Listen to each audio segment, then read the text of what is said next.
dapat kita saksikan bersama betapa megah dan indahnya konfigurasi lafaz Allah yang dibentuk oleh ibu-ibu dari Wakil Majelis Taklim wilayah Jabodetabek dan sekitarnya, yang perlu diketahui oleh penonton semua bahwa mereka rata-rata berusia di atas 40 tahun.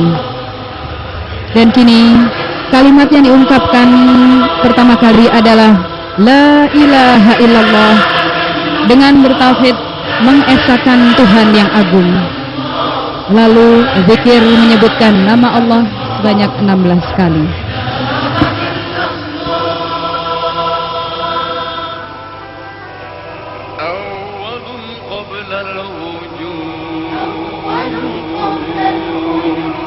آخر بعد الخلود مطلق عن الحدود واجب له السجود جل الله في علاه ما لنا رب سواه جل الله في علاه ما لنا رب سواه جل الله في علاه ما لنا رب سواه لا إله إلا الله لا إله إلا الله لا إله إلا الله لا إله إلا الله لا إله إلا الله لا إله إلا الله لا إله إلا الله لا إله إلا الله رب واحد الحياة نشر الريح والمياه فاضت بالندى يداه فهو الذي هداه جل الله في علاه ما لنا رب سواه جل الله في علاه ما لنا رب سواه جل الله في علاه ما لنا رب سواه لا إله إلا الله لا إله إلا الله لا إله إلا الله لا إله إلا الله لا إله إلا الله لا إله إلا الله لا إله إلا الله لا إله إلا الله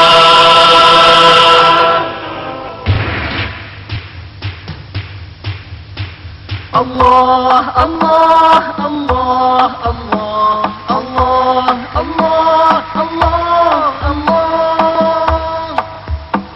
الله الله الله الله الله الله الحمد لله والشكر لله الحمد لله والشكر لله أزكى صلاتي وسلامي لرسول الله أزكى صلاتي وسلامي لرسول الله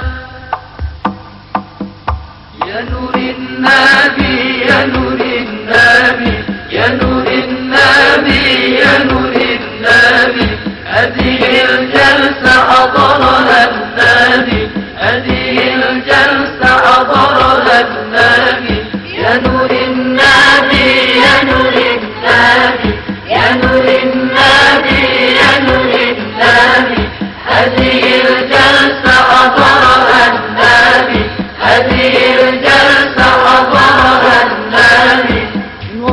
وصلت هناك وبلغت هناك إن وصلت هناك وبلغت هناك ووضعت يدك على شوبك ووضعت يدك على شوبك بلغ سلامي إلى النبي يا نور النبي يا نور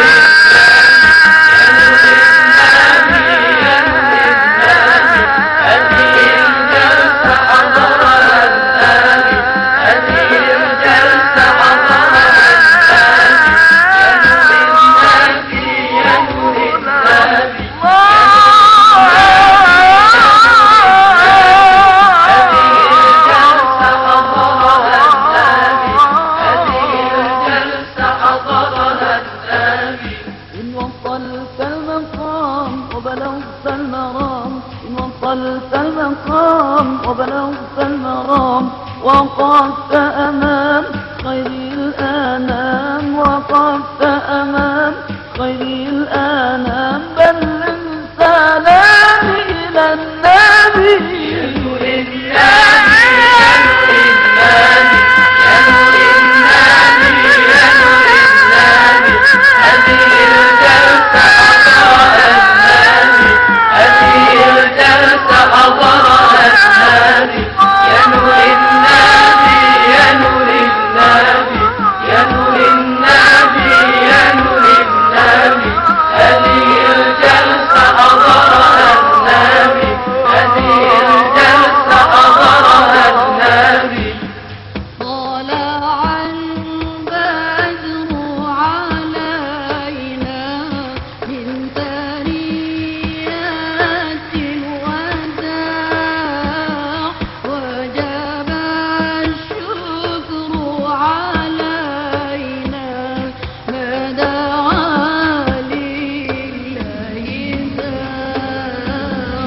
Saudara penonton di seluruh tanah air, khususnya kaum muslimin dan muslimat, tiada ungkapan selain Subhanallah, Maha Suci Allah, ketika menyaksikan keindahan alunan zikir dan gerak dalam munajat zikir ini.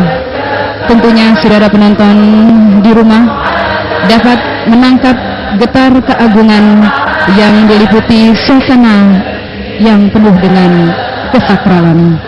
Saudara penonton, kini kita saksikan dan kita simak lagu Tala al Badru Alaina yang merupakan ungkapan kegembiraan umat Islam dalam menyambut kelahiran Rasulullah Shallallahu Alaihi Wasallam dan dipilihnya Nabi Muhammad menjadi pemimpin akhir zaman. Dan seluruh hadirin di Stadion Utama Senayan Jakarta ini mengungkapkan rasa syukur dan kegembiraannya pada siang hari ini atas hikmat dan nikmat kemerdekaan serta keberhasilan pembangunan bangsa Indonesia.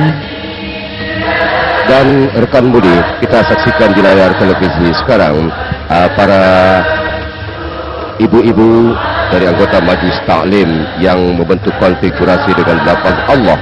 Kalau tadi dengan kerudung warna putih, sekarang mereka mengganti kerudung mereka dengan warna kuning dan merah. Saya kira sungguh satu gambaran warna yang cerah dan menarik sekali pada saat ini.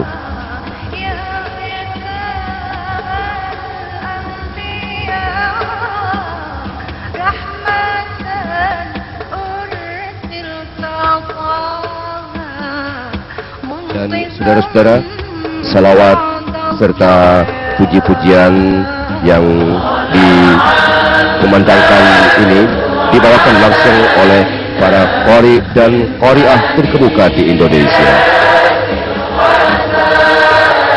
Saudara penonton, ide dasar dari acara munajat zikir ini berasal dari Ketua Umum Panitia Gelar Akbar Majelis Taklim Tasyakur 50 tahun kemerdekaan Republik Indonesia, yakni Ibu Hajah Dr. Anda Tuti Alawiyah.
Saudara penonton, kini masih dalam rangkaian munajat zikir, mengetengahkan lagu berikutnya yakni Billahi Billahi Ya Habibi, menggambarkan hanya Allah sajalah yang memberi nikmat kepada seluruh hambanya.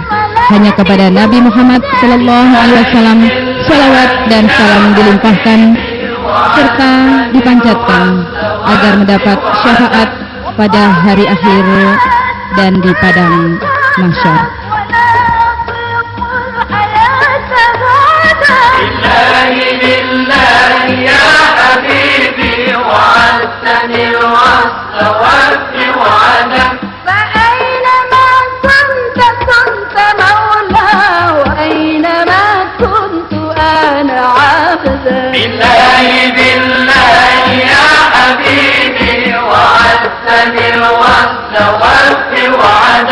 وعليك السلام يا رسول الأنام وعليك السلام يا رسول الأنام مشهدا مستهان بالصلاة عليك. Saudara penonton, kita saksikan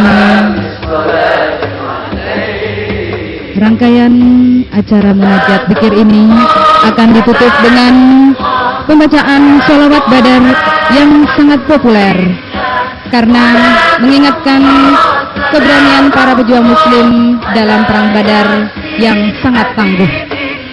Sholawat badar itu diberikan dengan lambaian oleh peserta zikir dan munajat.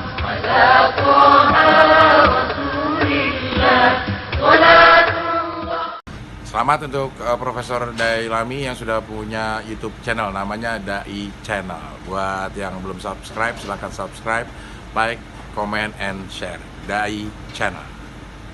Subscribe channel ini gratis kok.